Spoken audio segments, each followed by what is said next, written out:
പ്രിയ, എന്തു പറ്റി? അറിയില്ല. പ്രിയ, എന്താ? എന്ത്?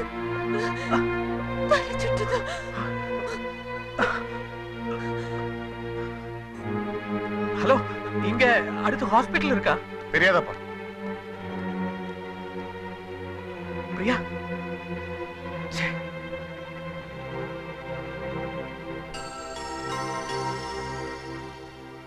ഹോസ്പിറ്റലിന് ടൗണിലേക്ക് തിരിച്ചു പോകണം. എന്താ പറ്റിയത്? അത് ഒരു ടാക്സി കിട്ടൂ? വിളിച്ചു പറഞ്ഞാ വരും. എന്താ പറ്റിയ കുട്ടിക്ക്? അത് പിന്നെ നാട്ടിലേക്ക് പോണ വഴിയാ. ബസ്സിൽ വെച്ച് തല കറങ്ങി. എന്റെ കസിനാ. വെക്കേഷൻ സ്റ്റാർട്ട് ചെയ്ത് ഞങ്ങൾ ഫ്രണ്ട്സ് സെലിബ്രേറ്റ് ചെയ്തപ്പോ അബദ്ധത്തിൽ കുറച്ച് ലിക്കർ കഴിച്ചു പോയി. ജ്യൂസാണെന്ന് കരുതി കുടിച്ചതാ. അത്രേ ഉള്ളൂ? അതിന് ഹോസ്പിറ്റലൊന്നും പോണമെന്നില്ല. ഒരു മുറി തുറന്നുതരാം. ഷവറിന്റെ ചോട്ടിൽ കുറച്ചു നേരം നിർത്തിയാൽ മതി, ശരിയാവും. പ്രിയ, പ്രിയ,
ഉണർന്നോ? പേടിച്ചു പോയി ഞാൻ. കുറച്ച് ജിന്നകത്തിയെന്നാ ഇങ്ങനെ ബോധം കെടും ഒരാള്. ഷവറിന്റെ ചോട്ടിൽ നിർത്തി തല നനച്ചിട്ടും ഒന്നും അറിഞ്ഞില്ല.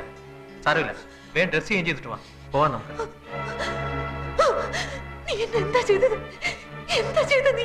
അത് കൊള്ളാം. കിടന്ന് വിറയ്ക്കുന്ന കണ്ടപ്പോ നനഞ്ഞ ഉടുപ്പൊക്കെ മാറ്റി. ഇതെവിടെയാണ്? എന്തിനെവിടെ വന്നത്? എന്താ സംഭവിച്ചത്? എന്ത് സംഭവിച്ചു? നീ എന്നെ എന്താ ചെയ്തത്? പ്രിയ, ഞാൻ വേണ്ട, വേണ്ട. You cheat! No!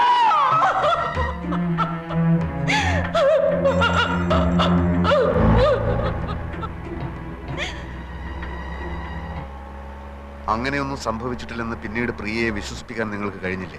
വിശ്വസിക്കാൻ അവൾ ഒരുക്കമായിരുന്നില്ല. അവൾക്കതിന് കഴിഞ്ഞില്ല എന്ന് പറയുന്നതാവും കൂടുതൽ ശരി.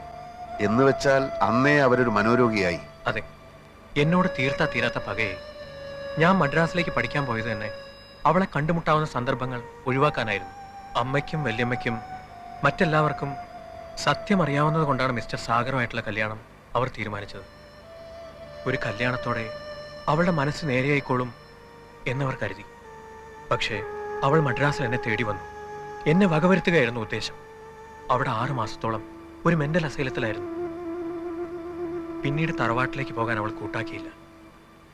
ഹോസ്റ്റലിലൊക്കെ താമസിച്ച് പഠിച്ചു. വർഷങ്ങൾക്ക് ശേഷം വീണ്ടും എന്നെ കാണുമ്പോൾ ഒന്നും ഉണ്ടാവില്ല മിസ്റ്റർ ജിത്തു. എല്ലാവരുടെയും സാന്നിധ്യത്തിലല്ലേ നമ്മൾ കാണുന്നത്. നിങ്ങളുടെ സ്വാന്തനപ്പെടുത്തലുകൾ ചിലപ്പോൾ മറ്റേത് മരുന്നിനേക്കാളും ഫലം ചെയ്തെന്ന് വരും. No, I don't want any explanation. ഇത്രയും പേരുടെ ഡ്യൂട്ടിക്കുള്ളപ്പോ ഇതൊരിക്കലും സംഭവിക്കാൻ പാടില്ലായിരുന്നു. ആ പേഷ്യന്റ് എന്തെങ്കിലും പറ്റിയാൽ അതിന്റെ ഉത്തരവാദിത്തം നിങ്ങൾക്കായിരിക്കും. എന്താ ഡോക്ടർ? ഇവര് കുളിക്കാൻ കയറുന്നത് വരെ പ്രിയ റൂമിൽ ഉണ്ടായിരുന്നതാണ്. Now she is missing.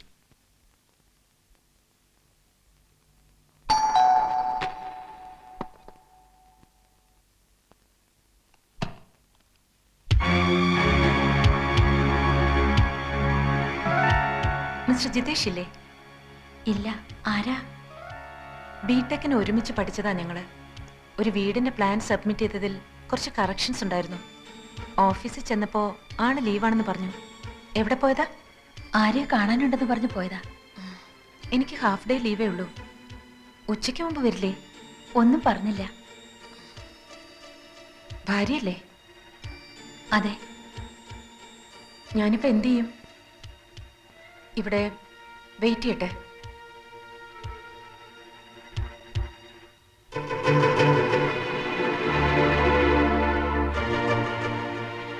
കുടിക്കാൻ കുറച്ച് വെള്ളം.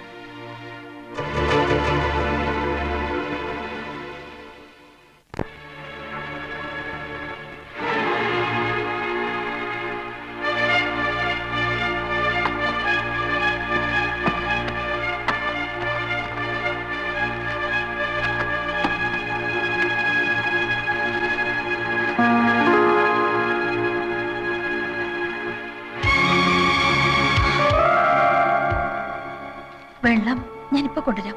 അങ്ങോട്ടിരുന്നോളൂ.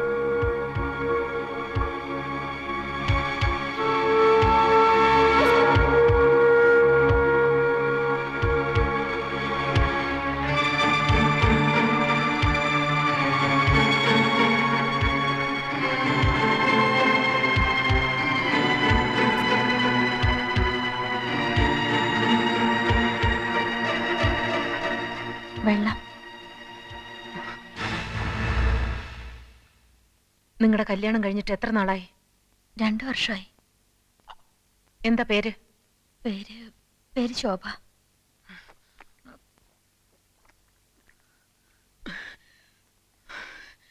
ഉച്ചയ്ക്ക് മുമ്പ് ആള് വരുമെന്ന് തോന്നുന്നില്ല. വരട്ടെ, വെയിറ്റ് ചെയ്യാം. വൈകുന്നേരം ആവും ചിലപ്പോ. സാരമില്ല, കണ്ടിട്ടേ പോകുന്നുള്ളൂ. ഫോൺ നമ്പർ തന്നാ ജിത്തോട്ടം വരുമ്പോ വിളിക്കാൻ പറയാം. നേരിട്ട് കാണേണ്ട കാര്യമാണ്. എങ്കിൽ പോയിട്ട് വൈകിട്ട് വന്നോളൂ. ഞാൻ ഇവിടെ വെയിറ്റ് ചെയ്തോളാന്ന് പറഞ്ഞില്ലേ?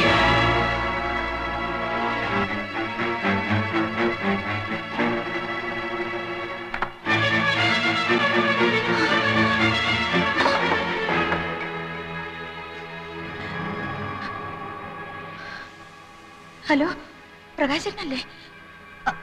ഞാൻ ശോഭ. ജിത്തുവിന്റെ എവിടെ പോകുന്നെന്ന് വല്ലതോ? വന്ന് പെട്ടെന്ന് ഇങ്ങോട്ടൊന്ന് വരാൻ പറയോ? അല്ല വേണ്ട, പ്രകാശേട്ടനൊന്നും ഇങ്ങോട്ട് വരുമോ? അവര് വന്നിട്ടുണ്ട്. അപ്രിയ ജിത്തോട്ടിന്റെ പഴയ അവര് മെന്റൽ ഹോസ്പിറ്റലാണെന്ന് ജിത്തോട്ട് പറഞ്ഞത് ഓർമ്മയുണ്ട്. ഇല്ല, അറിയില്ല.